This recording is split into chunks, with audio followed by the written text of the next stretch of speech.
Hi, I am Cager on Two Wheels, and today we'll be reviewing the Super Soco CPX.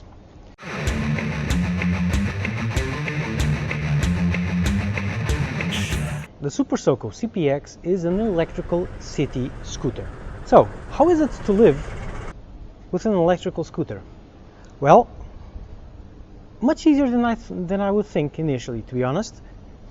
Although this is a 100% city scooter, it's not designed to, and doesn't even try to do anything out of the core of the city. You can try and take this to the highway. The top speed is 90 kilometers per hour, 100 with a slight downhill. But any kind of uphill will defeat it and will bring the top speed down to 65 at most, which begins to become dangerous on the highway. So no highways, even expressways in town is a bit iffy, but it will do. It is stable, but the top speed is just too low for that, so avoid. It's meant for this environment and little else. But even so, this was a lot easier than I thought. My first concern was charging, range and charging, and I was quite surprised because this is actually as easy to use, if not easier, than your regular standard combustion engine. Why? Even though the range is around 100 and some kilometers, 130, 150, 100, depends on speed, acceleration, etc., depends how you use it. Even though the range is kind of limited, since you can charge it in your own home, at the end of the day, you put it back to be charged, and so it actually begins every day with over 100 kilometers of range, so you never really run out of fuel. The combustion engine, since you have to go somewhere to be able to fill the bike, you end up sometimes having to detour, fill the bike and go along your business. This, you start every day with a full tank, so you just need to go. It's easier than I thought. Charging is also very practical. There's a little transformer here under the seat. You just connect that to your standard house plug and one to the bike, and that's it. 3.5 hours and you're done.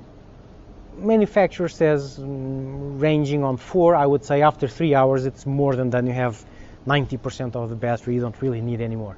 So you can even leave it charging overnight because the transformer senses the battery being full and shuts off. So you can just arrive at home end of the day, just plug it into the wall, and you forget it until the next morning. If you don't have a garage, you can remove the batteries, carry them to your house. They are heavy, but well, carry the transformer into the house and charge it there. And if you charge it at work, it's even better. So I was expecting to be concerned about running out of range or fuel or electricity and not being able to proceed. That doesn't work. It's kind of like a cell phone. You charge it overnight, so you always have battery, except that this cell phone can easily last for a couple of days or 3 days, depending on, again, how you use it. Another thing that is very surprising is fuel consumption. I've talked about this already a lot, but I charged in 1 hour 30% of the battery.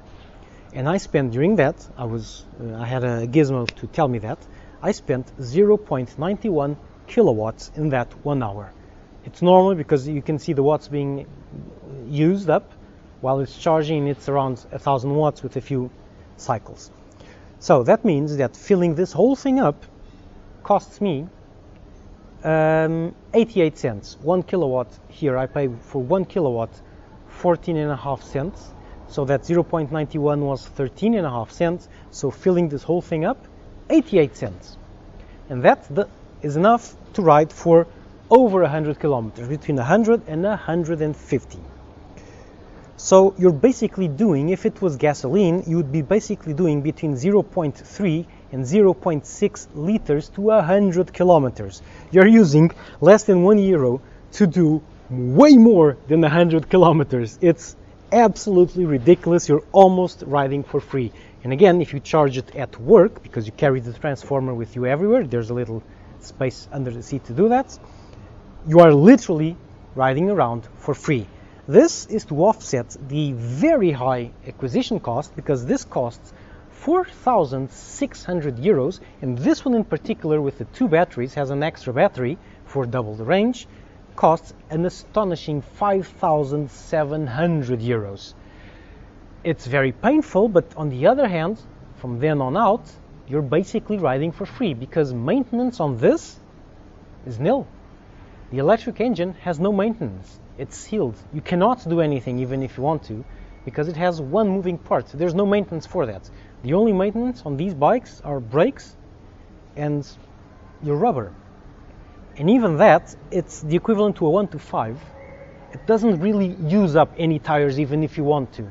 So you're basically riding for free. That's the offset for this high acquisition price. Performance-wise, this is the equivalent to any other big-wheeled 125 scooter, say the Honda SH or the Yamaha Delight, although a bit more expensive. But again, the offset that you don't really use money to ride it, you just buy it, you pay the whole money and that's it. Equipment-wise, it has the minimum of what you would expect for a bike like this. You have your big wheels, 16 at the front, 14 at the rear, fairly standard. Disc at the front and at the rear, disc brakes both front and rear, absolutely standard. You have your completely classical scooter suspension, nothing untoward there. You have full LEDs, which nowadays is fairly common and kind of mandatory on a futuristic electric vehicle. And then you have this gigantic windscreen, which is just basically for looks, because to be honest, here you're never going to go much faster than 70 kilometers per hour.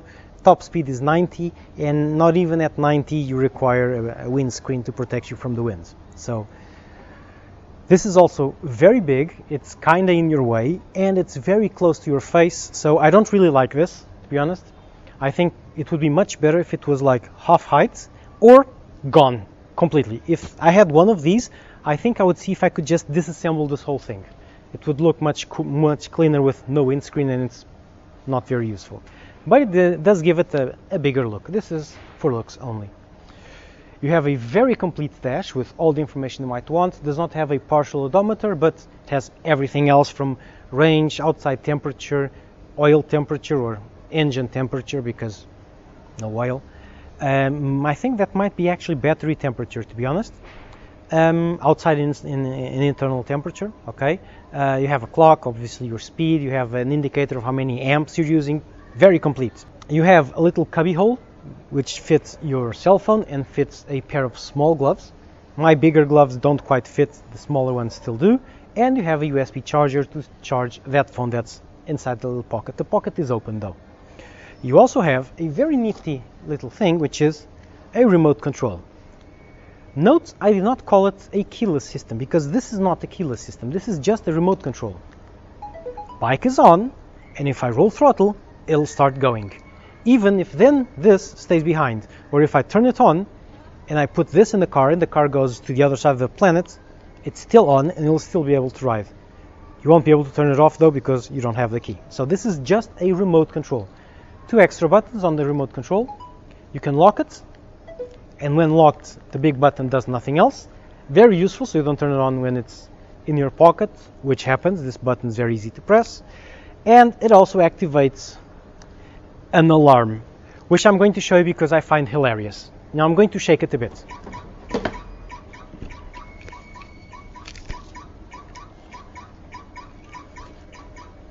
That's the alarm.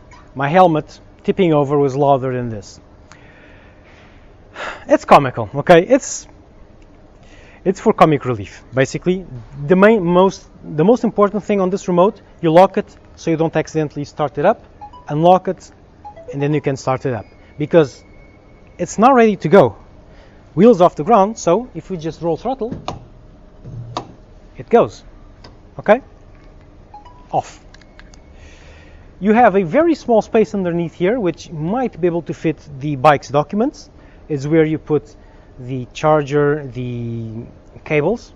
So there's not really a space under the seat, and therefore they added a small rear rack which you can use to clamp luggage onto or to stick a top case there.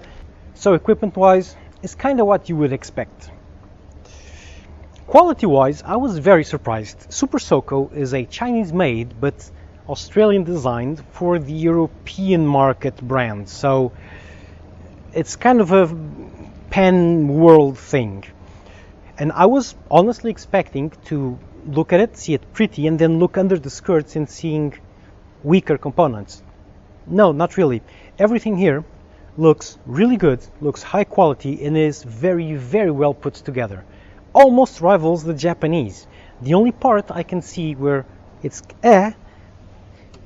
this piece is kind of ugly, and that's basically it. Everything here seems very high quality, which, considering the price, is the absolute minimum they could do.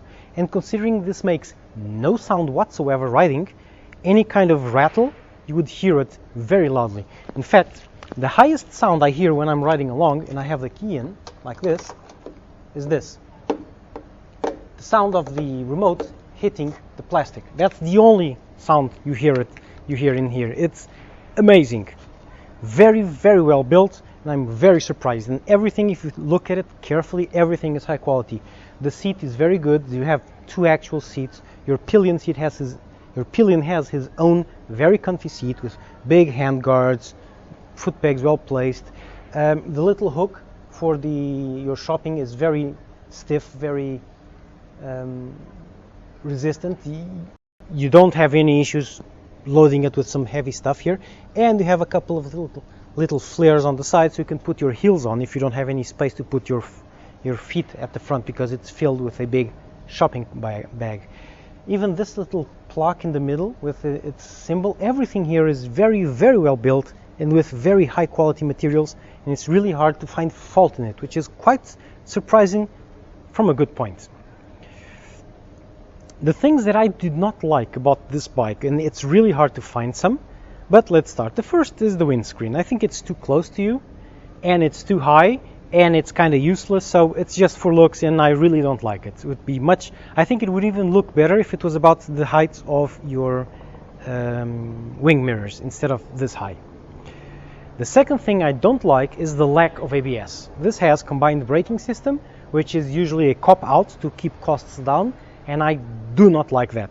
On top of that, the combined braking system is only on the rear brake and not on the front. The front is completely independent. So this is the biggest issue I have with this one. The other little issue I have is with the indicator button, which is just a simple button that slides left and right. There's a reason why nearly all bikes have the same button here. It works really well. So stop reinventing the wheel and leave it, okay? If it works, don't touch. So basically that's it. The Super Soco CPX, cager out.